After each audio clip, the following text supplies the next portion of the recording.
Okay,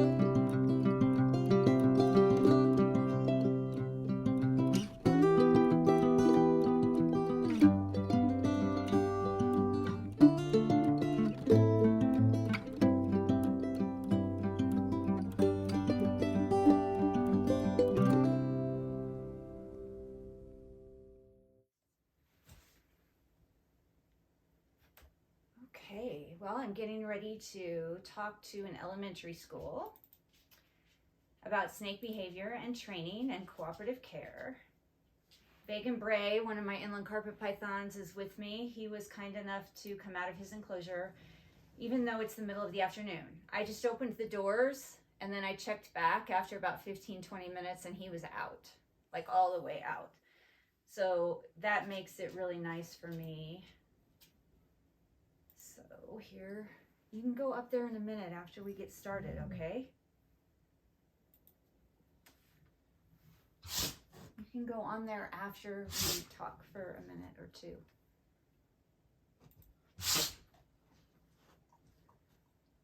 Right, so it's 3 minutes before I'm supposed to speak to this elementary school class in Texas. It's some type of after-school herpetology program, so I'm going to speak for 30 minutes. And the host isn't here yet, so I'm just waiting to get started. And I have no PowerPoint slides or anything. There wasn't anything in particular that they asked me to talk about up front, just snake behavior and what I do with training and enrichment and cooperative care. So I'll be talking about that and answering any questions they have. I'm not exactly sure what the specific age group of the kids is going to be, because elementary school in the United States can be anywhere from 1st grade through 6th grade, which that's a wide range of ages.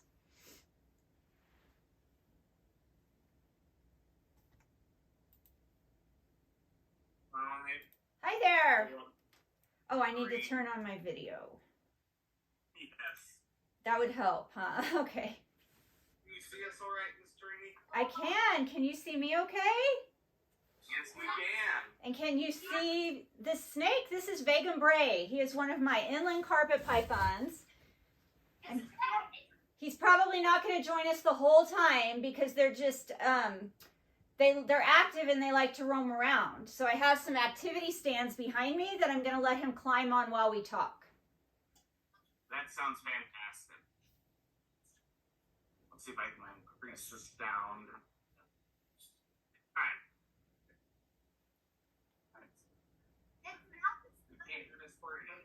All right. So do you have any questions for me up front, or do you want me to just introduce myself and talk a little bit about what I do for a job? Or do you have specific questions? Well, we don't really have specific questions yet. Okay. Well, my name is Lori. So my name is Lori Torrini, and I live in Colorado. And I actually live on an animal sanctuary where we have all sorts of species of animals here, including horses and dogs and cats and a lot of snakes. And I work with lots of animals as an animal trainer and behaviorist. So my degree is in zookeeping, and I'm actually finishing a 2nd degree right now in animal health and behavior. And then I also hold a certificate in applied animal behavior from the University of Washington. And then I've been training and working with animals for over 30 years, but I only started working with snakes about 5 or 6 years ago. And I was doing lots of horse training and dog training and behavior stuff with those species, as well as with other things like goats and pigs. And I decided to start working with snakes. And so now I work with over 100 snakes here at our facility. And I work with them on training them to do specific behaviors so that they are able to cooperate in their own care. And I also work on enrichment activities and ways that we can enhance their well-being through giving them physical exercise and mental stimulation. So what you see behind me are 2 of the activity stations that the snakes use to climb on if they're a climbing snake. But I don't know if you can see in the far back, I have a soft cloth exercise tent that snakes can go in if they don't climb, and they can rummage around and dig around in there like if they're a fossorial or a terrestrial species, like a bull snake, or a hognose snake, or snakes that live on the ground. I really like the snakes that climb, and they actually get to be out more and engage in more activities. I'm going to move this because this is one of the training targets that I use, and it actually is a blue one. And Vegum Bray is trained to respond to a blue target, so I don't necessarily want him to see that right now. So I'm going to put this, I'm going to hide it from him, but I will pick up one of these training targets that is a color that he isn't trained to recognize, and that's this green one. And so what you can do with animals is you can train animals to touch a target with part of their body. So if it's a dog, you might teach them to touch the target with their paw or their nose. Horses, we usually teach them, like horses, giraffes, hoof stock in a zoo, you teach them to touch it with their nose. And so anywhere where you put the target, then the animal goes to it and they touch it. And that's really helpful for asking them to come out of their enclosure, for asking them to come up and get on a scale to be weighed, to position on an exam table for a veterinary exam, or to go in a transport container or come out of a transport container. So my snakes at the vet, if I show them this, they'll come out of their transport container without me having to reach in and get them. Now, can you guys think of reasons why that's so much better than reaching in and grabbing an animal or forcing an animal to come with you? I see some hands up, but you'll have to call on people because I just see your ceiling and hands. I don't see all the kids. Are they sitting on the floor, or you need to maybe lower the camera? There. There we go. Okay. Hi. I can see you all now. So I'm still going to have you call on people for questions because you have more control over what's going on there. Good, Dee. I think you do that because if you just reach in and grab one, they might get scared. Absolutely. That is 100% correct. If you just reach in and grab an animal, and especially a snake, that is pretty averse to human touch or being touched by other animals, then it's really scary for them. And imagine if you were at home in your bedroom playing video games or sleeping or watching TV, and a hand just reached through your window and grabbed you out. That would be pretty scary. But if I knock on your door and I open the door and say, hey, do you want to come out and interact with me? You might say, sure, I'll come out. And you're going to have a whole different feeling about interacting with me that way than if I reached in and grabbed you and abducted you out of your room. And it's the same with the animals. So if we can ask them to please come out of their enclosure, and that's called shifting.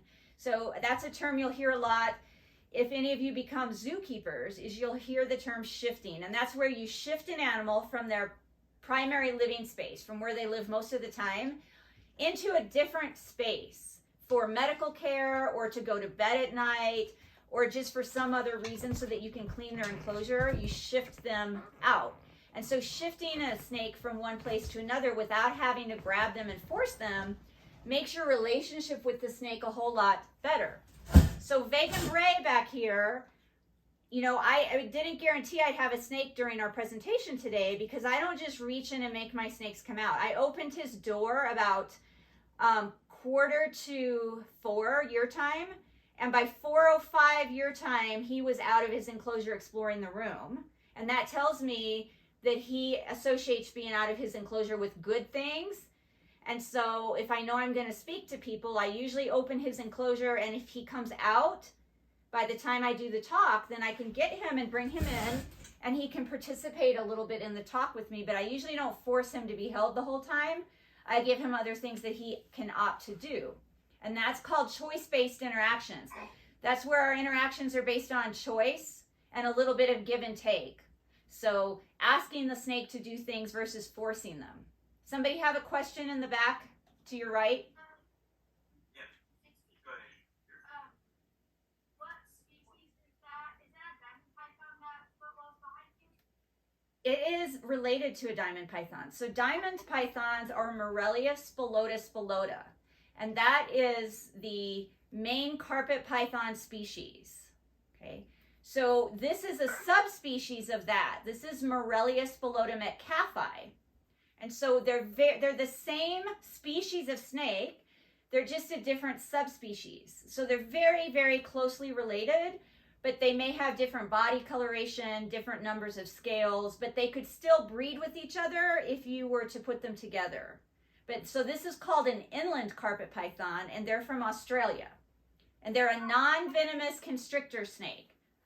And he eats lots of different stuff. He eats rodents, so mice and rats and gerbils. He eats quail and chicks. But he will also eat reptilinks, which are these reptile sausages that you can commercially buy and feed to your snakes. That's pretty cool. Yeah. You have a question? Go ahead, Nolan. Oh, you're saying hi? Hi, Nolan. He wants to be in what? Yeah, I do. Reptile Welfare.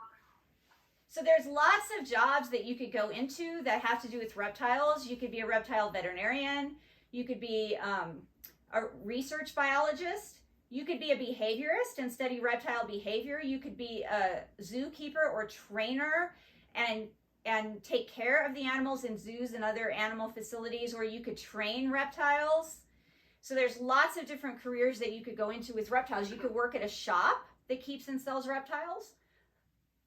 They're in the red or orange shirt in the front. You have a question? Yes. I mean, So I last week I went on Miami Wednesday. How long did they live up to? Okay, what kind of snake did you say? A corn snake? Miami corn snake, yeah. Okay, is that what kind you're holding? Or I think I see you holding the snake. This is just the regular old Pantheropus flucatus. Okay, and I have several of those here. I almost took one of those out, but when I went back, he came to his door and I opened it, and then when I went back to get him, he had gone back into a hide, so I left him alone. But corn snakes are a colubrid, and they are a species of New World snake, meaning you find a lot of them in the Americas, United States, Canada, South America, Mexico. And they don't live quite as long as boas and pythons, but they can live 15 or 20 years, average, under captive management if you're keeping them well and enhancing their welfare and well-being. And then like the snake behind me, these pythons can live 20 or 30 years. And if you've ever seen a royal python or a python regis, in the United States, lots of people call them ball pythons. They can live 30 or 40 years. There are some in zoos that are over 40 years old. That's awesome. So if you get a snake as a pet, a couple of things that are good to know, if you're going to get a snake family member, is that they can live a really long time. So that's a long commitment to taking care of them. 15 to 20 or 20 to 30 years commitment to that animal to take care of them throughout their lifetime. And the other thing is that they're not a pet that likes to be held and touched. And there's a reason for that, is because snakes and most other reptiles in the wild, if other things are touching them, it means that they are trying to eat them or that they're trying to eat something else. And so most touching, snakes regard as confrontational and kind of bad, because it usually means I'm either trying to eat you or something's trying to eat me. And all vertebrates actually have looming sensitive cells in our brains that make us just innately afraid of things coming at us from above or looming in front of us, or dark expanding objects getting closer and closer. So when a big human stands over a snake and comes down at them to reach down and grab them, it's really scary for the snake. Now you can get them used to tolerating that, but it's best not to force that on them. It's actually best to let them come to you first and get used to touching you, and then they're more apt to be okay with you touching them. But it's actually an instinct for them not to like touch. So if you have one as a pet, it's more of a pet that you watch and observe and interact with through maybe training and activities like puzzle feeding and mazes, and less holding like you would do a dog or a cat. Okay, whose hand is this in front? I see a hand and no face right in front of the camera. She was kneeling down. Okay. Like very old female snakes still mate if they're like 1 year from like the limit. Yeah, there have been snakes that have been in their geriatric years that still mate and reproduce. In fact, this year or last year, there was quite an old royal python in a zoo that laid a whole bunch of eggs, and I think she was in her 30s or 40s, so they can still reproduce at an older age. And do you know that some snakes lay eggs and some snakes give live birth? Yeah. Did you guys already learn about that? Not yet. I know that.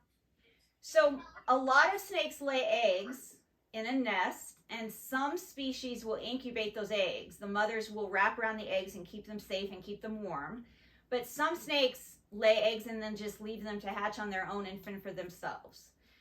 Then there are other snakes that give live birth. And the advantage to that is you don't have to protect the eggs because they're inside the mom's body. And a lot of high altitude snakes will give live birth. The eggs incubate inside the mom right until they're ready to hatch and be born. And so then the babies are born alive. And some of those species are a little bit more communal too than some of your lower altitude snakes. However, as far as snakes getting along with each other, and I don't know how much you guys know about that, there are some species that really don't get along with each other at all. In fact, some of them even will eat each other unless it's breeding season. And then you have other species that actually do live together in groups, like garter snakes live together in groups, rattlesnakes live together in groups, and they form social groups. Then you have snakes in between, like these carpet pythons. They don't really eat other snakes, and they'll occasionally lay with other snakes or interact with other snakes, but not for very long. They don't necessarily form strong bonds and friendships and live communally, but they're not going to bother each other if they run into each other. Okay, somebody to my right, which would be on the left of your room, has a question. Yep. Dylan. What are reptile hot dogs? Oh, reptile sausages? They're called Reptilinks, and they look like it's sausage, but what the company does is they grind up all sorts of whole prey items, like rodents and rabbits and iguanas and frogs and lizards, and they put them in these reptile sausages that are frozen, so you can just unthaw them and feed them to your snake, instead of feeding your snake an actual whole animal. So you can pack a lot of nutrition into that. So whereas if I was feeding Vegan Bray a whole animal, I might feed him a mouse, and he's just getting the nutrition from the mouse. But if I feed him a Reptilink, they have a mega blend Reptilink that's got iguana meat in it, and rabbit meat, and frog meat, and rodents, and so and quail, so some birds. So he's getting lots more varied nutrition in that sausage than in just one prey item. And I don't feed live here, so when I feed animals to my snakes, they're in the freezer, and I thaw them out, and I then feed the frozen thawed item to the snake. So that's probably how you feed. I don't know how you feed the snakes there, actually. We do frozen thaw. Okay.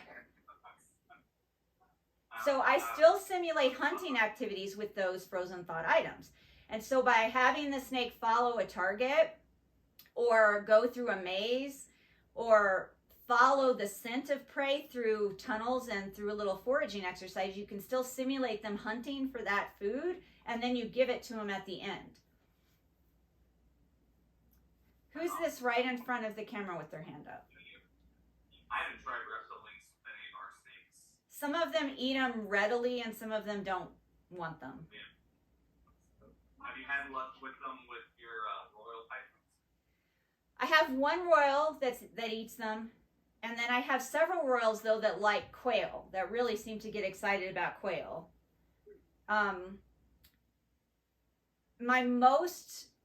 The species here that eat the most different kinds of items are the carpet pythons, the Brettles pythons, the corn snakes, the bull snake, my hognose snake, my rat snakes. They eat a lot of different things and aren't that picky. I do have some that only eat one or two things. My royals tend to eat rodents and quail. Some of my royals only eat rodents. And then my Papuan carpet pythons from West Papua New Guinea, really, up until they turn about 4 years old, are really picky and only want to eat mice. But then I notice when they get a little older, they start eating other stuff. Like some of them now will eat quail and rats as well. And then I have one jungle carpet python that will eat everything else but won't eat a rat. So they have personal preferences just like we do. There are some foods that I don't like and I'm not going to eat, and the snakes are the same. All right, Nathan, you've got a question? Speak up. What's the question? I can't hear it. You're going to either have to repeat the question for him or have him speak louder, because remember, you guys are in a big classroom and it's hard for me to hear you. It is. Natalia, go ahead and ask your question.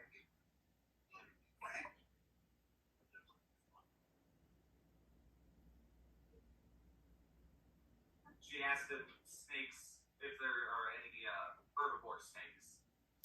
There are not, but there are some insect-eating snakes and some snakes that eat eggs. But there are not any herbivorous snakes. Now there are some herbivorous reptiles, like some lizards eat plants, and they have a digestive tract that has adapted to and evolved to eat plants.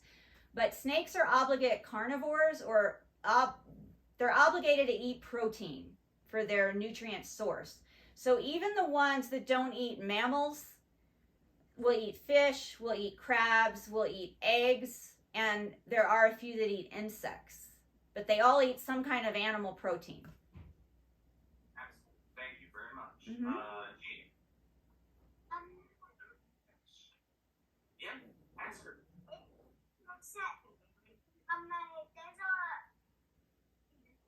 Does the biggest snake eat other snakes? Do The big biggest, the other Oh, snakes. some large snakes will eat other species of snakes. Yes, they will. And sometimes they'll even eat their conspecifics.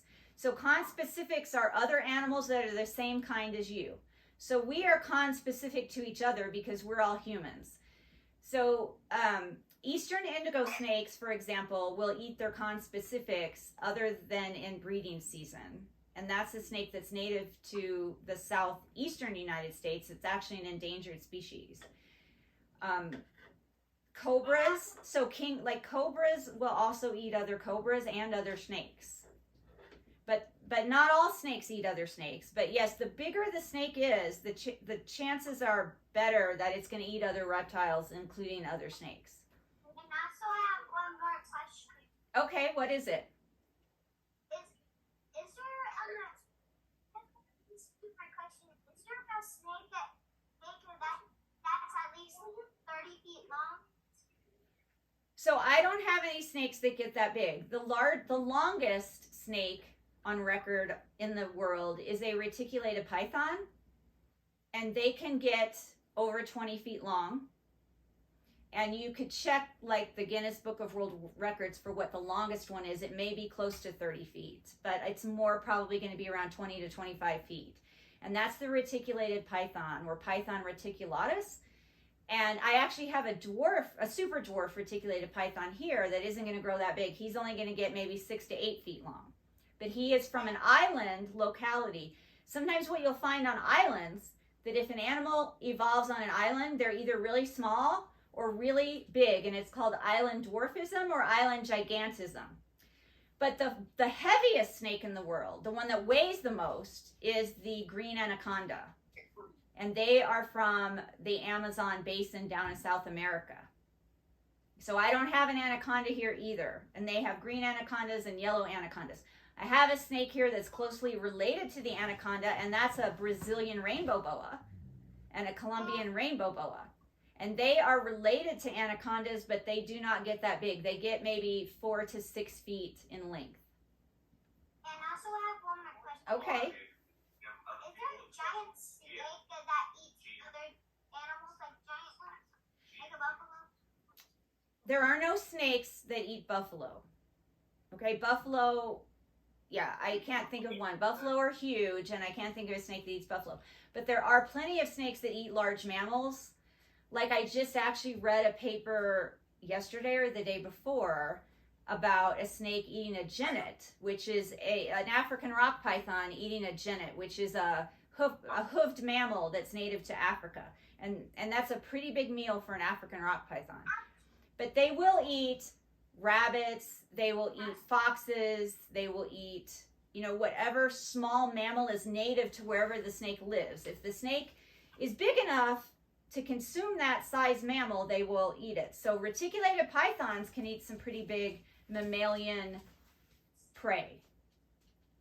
And sometimes in Australia, you will see some of the bigger Australian pythons, like scrub pythons, eating pretty big Australian mammals. Kangaroos? All right, Avery, you have a question.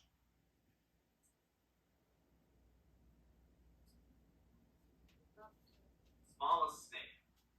Oh, that's a good question. There are some fossorial snakes that live solely under the ground that are very, very tiny.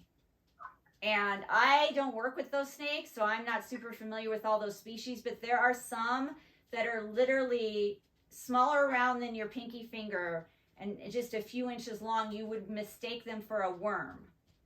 But I can tell you that the smallest pythons, I work a lot with pythons, the smallest pythons are in the genus Antaresia.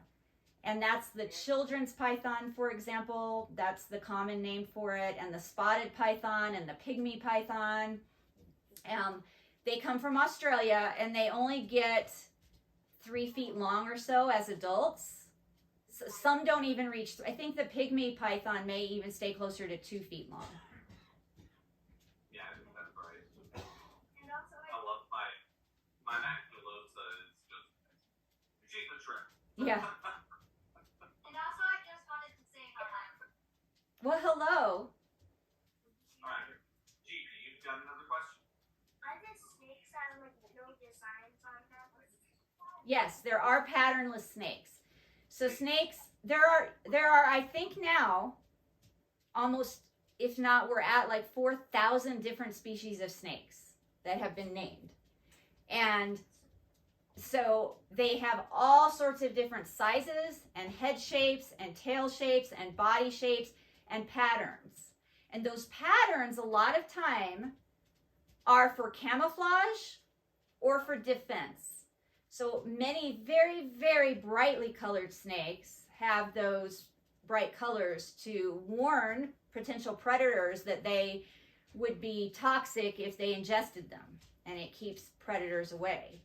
And then other snakes have a very, very dull pattern, like this inland carpet python. His pattern is black and gray and tan, so to blend in with the dirt and the rocks where he lives. And then you will find occasionally snakes that have reduced pattern or almost no pattern at all. So just an all brown snake, for example, or an all black snake. So there are black rat snakes right here in the United States that are almost 100% all black in color. And there are king snakes that are all one color, like the Mexican black king snake is going to be all black. Or some of them look more really, really dark brown. So yes, and then you can have albinism in snakes, which those usually don't survive very long in the wild unless they're in an environment with a very light colored soil or background, but they may look all or completely white or tan or yellow. And I tend to like snakes with less pattern, but a lot of people really like snakes with tons of color and pattern, and I tend to like a brown snake or one that's all black or something. Yeah, my wife and I have total polar opposites. I want to get a Texas rat snake, a leucistic. Wife just like, why do you want a dull white snake? She doesn't get it. Yeah, I just like the plain patterns. Like, I was working on a behavior project with someone else, and she was picking out the snake, but I was on a Zoom call with her, a FaceTime call with her, and she's walking around looking at snakes, and I'm like, oh, I like that black one, I like this one with like almost no pattern, and then she ended up picking out one that's got a really busy pattern and sent it here to the behavior lab, and I'm like, oh my gosh, it's like hurting my eyes. Right, Dylan, you got a question. Also, when the dinosaur age wasn't the Titanoboa the largest snake back in their time? Yes, Titanoboa is, as far as I know, the largest snake ever found in the fossil record. and it would have been huge. Like, I think, well, I'm not going to speak to it because I didn't look this up ahead of time, so I'm not going to give you facts that I don't know for sure, but it was huge. It easily could have eaten all of us.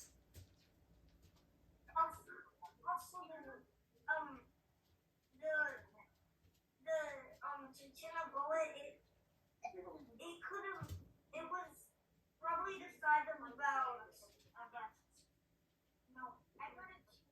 I would have to look that up, but you know what? You guys have lots of resources to look that up. You can use Google Scholar, and it's just like using regular Google, but it's Google Scholar, and it'll bring up actual scientific articles about Titanoboa and other snake fossils, or even living snakes. And you can also, you know, a good places to start are things like Wikipedia, but then once you read the Wikipedia article, then you want to look for more information beyond that, like in actual textbooks or on Google Scholar, to verify the information that you're reading and learn more. And there are herpetology textbooks for those of you who want to go into reptiles, like this one. This is just an example of a herpetology textbook. This one is Vitt and Caldwell. This is the one I used when I took herpetology, but there are others. So there are also really, like, here's a book that just came out not too long ago, The Origin and Early Evolutionary History of Snakes. So if you're really into snakes, if you're really into reptiles, start building your library now, because these books are not cheap. No, they're not. And ask for these books on your birthday and Christmas lists. Absolutely. I think my Antaresia book that I got was something like $60. Yeah, is that the one by Justin Julander and Nick Mutton? Yes, it is. So, if you've ever shown the kids that book, I have snakes from both of those authors, and this snake that's with me during the presentation was bred by Justin Julander. Oh, wow. So he's the author of several books, but including the new Complete Carpet Python book and the Children's Python book, the Complete Children's Python.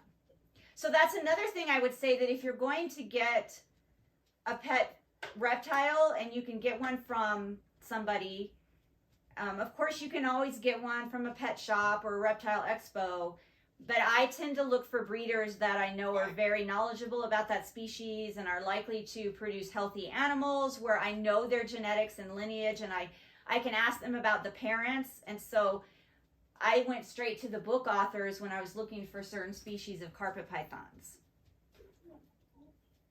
What's your favorite species to work with? Yeah. My favorite species of snake is the Brettles python. And they are an Australian python from the area around Alice Springs, Australia, which has a climate really similar to Colorado. So my Brettles pythons actually can be out of their enclosures a ton, because they don't really need any special climate parameters other than what we already have right here. And I just really like them. They're a medium-sized snake, so 6 to 8 feet long. They're pretty thick. I don't worry about losing them. They don't move super fast, but they're also active enough that I get to see them climbing and doing things, and they're very good learners, because I really like to spend time training the snakes to do behaviors. And the inland carpet pythons and the Brettles pythons are really good learners. So inland carpets are probably my second favorite snake. I want a Brettles so bad. I will say there are different temperaments among the different lines and lineages, and different breeders seem to produce snakes that have different temperaments. So I know that I recommend to my clients certain breeders whom I have snakes from who I know have good temperaments. If we have time for one more question. Does anyone else have a question? Nolan, what's your question? What's your favorite snack? You just asked that. You have lizards. I don't own any lizards, but I do work with some clients that have lizards. I have bearded dragons. I work with some people that have caimans, bearded dragons, leopard geckos, and then other lizards like monitor lizards, if you know what those are. What? And they're really good learners and easy to target train. And because lizards many of them eat more often than snakes, you can train more often than the snakes. When I train the snakes and I'm using food as a reward or a reinforcer, I train them around their regular eating times. So if they eat every week or every 2 weeks or every 3 weeks, that's when I train them. But I take their meal and I divide it up into smaller pieces so that I can get several repetitions into one training session. I have a bearded dragon and I kind of want to train him, so how would I train him? The first thing what do you feed your bearded dragon? Mealworms, dubia roaches, So do you hand feed them like we're feeding with tongs, or do you put those in a bowl and put them in the enclosure? I hand feed him sometimes, like with the dubia roaches, I let him taste it sometimes, or I just hand feed him. So if you're hand feeding them, you would take your food and pair it with the target several times. You just hold the training target behind the food several times as you feed them. And then one time, after you've done this a few sessions, not all in the same day, you hold the target out and see if the bearded dragon comes towards it expecting food. And if that happens, then you give them the food. And you just keep practicing that until you delay giving them the food longer and longer until the bearded dragon is following the target wherever you want him to go. And then when you get there, then you give him the food. But it's a process. It doesn't happen overnight. You have to work up to that. And if your lizard or your other reptile is eating off of a bowl, you can just put the food on the target. So you just set the target in the enclosure and put the food on it. And you do that over and over until one time you set the target in the enclosure and the lizard comes over to it. And then you put the food on it. And so you just start that process the same way. I have a video that teaches you step by step how to target train a snake, and you would target train other reptiles the exact same way. Like I have a client that trained a caiman, and she trained it the exact same way. Do you guys know what a caiman is? Yes. Okay. It's a crocodilian. It's a type of reptile in the family Crocodilia. So it looks like a little alligator, but it's not an alligator, but it's similar to that. I see one of those that close street guys. I think our time is up. Can we all say thank you to Ms. Torrini? Thank you for listening. And if you guys have further questions, your instructor knows how to get in touch with me. And I have videos on my YouTube channel that are free to watch. So you're welcome to check those out. Thank you very much, Lori. Okay, no I'll talk problem. to you later. All right, thanks. Bye, guys. Bye. So I think that went really well. I survived. Vegan Bray, you survived, and you didn't really have to do anything except climb around your activity stand. So I have no idea if I'm in the camera right now because I just turned it around and I can't see the screen. But I'm going to probably use this footage for something, whether publicly or for my patrons. So today is Friday, March 24th, 2023. And that was for elementary school kids in Texas in a herpetology after school program.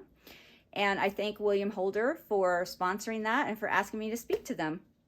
Until next time, everybody please remember to always be kind and love your animals.